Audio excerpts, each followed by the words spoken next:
इचलकरंजी शहरातील रस्त्यांची दिवसेंदिवस होत असलेली दुरावस्था आणि नागरिकांना होत असलेल्या गैरसोयीच्या निषेधार्थ काँग्रेस अल्पसंख्याक विभागाचे शहराध्यक्ष साजिद मकानदार यांनी शनिवारी अनोख्या पद्धतीने आंदोलन केले।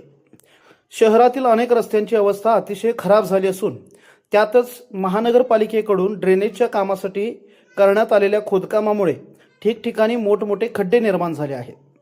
सततच्या पावसामुळे या खड्ड्यांमध्ये पाणी साचत असल्याने वाहन चालक, पादचारी तसेच शालेय विद्यार्थी यांना मोठा त्रास सहन करावा लागत आहे।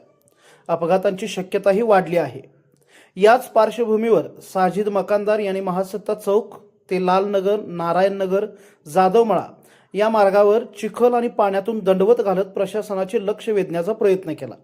या अनोख्या आंदोलनाची शहरभर चर्चा रंगली असून रस्त्यावरून जाणाऱ्या नागरिकांनीही आंदोलनाची दखल घेतली।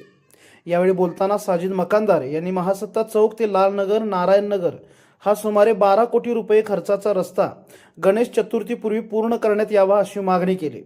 तसेच शहरातील इतर खराब रस्त्यांचीही तातडीने दुरुस्ती करून नागरिकांना सुरक्षित आणि सुकर वाहतूक व्यवस्था उपलब्ध करून द्यावी अशी मागणी त्यांनी केली।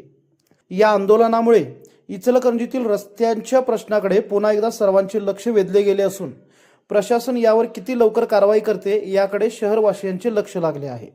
लोकशक्ती न्यूजसाठी इचलकरंजीहून रोहित घाटगे।